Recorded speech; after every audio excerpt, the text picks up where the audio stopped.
Hey friends, welcome back to Midweek Encouragement. I'm so glad that you could join us today. This is Pastor Kevin Klaus with the First Church of God, and welcome.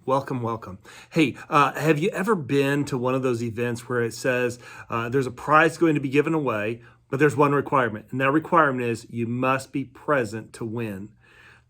That's the catch. You've got to be present to win. Presence requires level ground. On uneven ground, you're going to have issues and you might even stumble. Say you're carrying groceries into the house, or you've got this load of boxes and you're trying to carry it, and you try to have it balanced, but it's a little bit unbalanced, and then you hit uneven ground, or you hit a dip in the ground, or you come to a step and you lose your balance and you lose the load and you drop everything. There's a great danger in losing the load when the ground is uneven. And I don't think it's good to start making scrambled eggs before the groceries are all put away. Maybe you've heard the phrase, not my circus, not my monkey.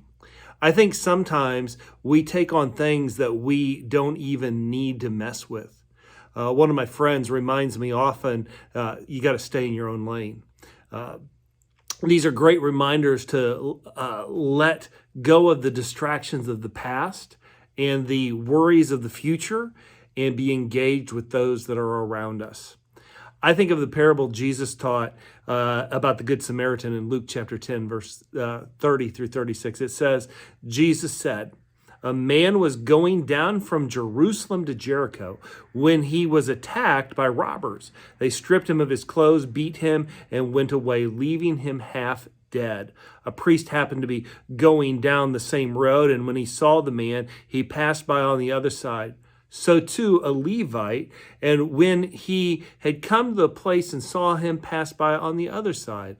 But a Samaritan, as he traveled, came to where the man was. And when he saw him, he took pity on him. He went to him and bandaged his wounds, pouring on oil and wine, and then putting the man on his own donkey, brought him to an inn and took care of him. The next day, he took out 2 denarii and gave them to the innkeeper. Look after him, he said, and when I return, I will reimburse you for any extra expense you may have had. When we read a parable, it's important that we understand, first of all, this is a story that Jesus was making up. But it's a story to make us think about who we are and where we are and who he is. In the story, we have to think about who is God in the story and who we are in the story and figure out which place we are. In this story, we need to figure out if we are a robber, a priest, or a Samaritan. And it really, this parable brings up the question that we talked about last week, who is my neighbor? It is the person adjacent to wherever your feet are. I think of a song from Sesame Street from years ago, and that song said, who are the people in your neighborhood? And the answer to that question in that song is the people that you meet when you're walking down the street each day. So I think our attitude about who our neighbor is a reflection of our relationship with God and how we view God and the resources that he has entrusted us with. In the parable of the Good Samaritan, the thieves felt like, well, what that man has is what belongs to me. They never worked at earning what they had, so they didn't appreciate what they had, but they wanted what somebody else had. The priest and the Levite felt that, well, what is mine, and I am not going to let anybody else have it. I've got to have it for myself. But then we have the Samaritan. I think that's one of the things that is powerful about this passage. It says, but the Samaritan, which the Samaritan would have been considered an outcast. He would have been considered a different race, and so not very many people would have liked him. But this Good Samaritan felt that what he had belonged to God, and what was God's belonged to this other person as well, and he was willing to share it with this one that was in need. And the Samaritan represents someone who is present. He knew the dangers, he knew the risks of getting involved in helping, but he was willing to take the risks. It was the Apostle Paul who wrote in Philippians chapter 2, verse 13, for it is God who is at work in you, both to will and to work for his good pleasure. So being present is not about us, but God receiving the glory for all that he has done in and through us. Being present physically, emotionally, mentally, and spiritually is not easy.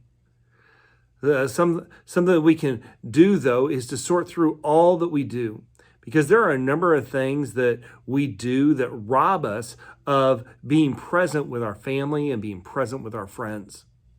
So we need to check our calendar, and we need to make sure that we're not overcommitted. For over a year, God has been reminding me of the words from Isaiah chapter 43, 18 and 19, which reads, "Do not dwell in the past. See, I am doing a new thing. Don't you perceive it?"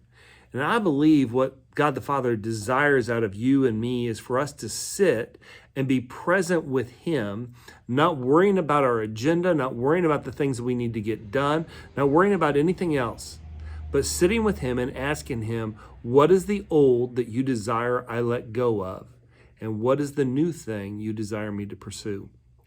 And I think that one of the old things that of the past that he wants us to let go of is our resentment and grudges that are keeping us from seeing the new thing that he is doing. Because if we will continue to hold on to that resentment, continue to hold on to those grudges, we're going to become bitter. And I believe it's God's desire for you and for me to become better and not bitter. In finding the new thing, I believe that he wants us to pursue him with abandonment without worrying about what anybody else thinks or says about us. In Ephesians chapter 2, verse 22, the Apostle Paul wrote these words. He says, "And in him you too are being built together to become a dwelling in which God lives by his Spirit." We're to be a place for God's Spirit to live. When you invited Jesus Christ into your life, it is his Spirit that resides in you. It's his Spirit that directs you. It's his Spirit that intercedes for you in prayer with moans and groans that cannot even be uttered.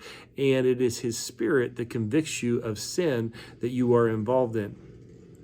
With God in us, by his Spirit, we have the ability to make a difference in God's name wherever we are and wherever we go, in simply being present. When we allow God's presence to glow and to flow in us and through us, we are led to do things others think, that's crazy. I would never do that. But to Jesus, it's an everyday thing. It's an everyday loving on the lonely. It's an everyday loving on the hurting. It's an everyday loving on those that feel like outcast and those that feel like they are unwanted. We just wrapped up Christmas a week and a half ago. And during December, many of us were more giving than any other month. Maybe we tipped a little bit more at the restaurant, or maybe we got a gift for somebody that we just thought, well, they need some help. They need somebody to care about them. And when I think about Jesus, I don't think Jesus had one month that he was more giving than any other month of his life, except for his final week here on earth. But I think that he was consistent in being present with everyone he came in contact with. So what about you? My encouragement to you today is let's become present and set aside those things that distract us from engaging with God and one another. Let's simply be present and bloom where we are planted for his own glory.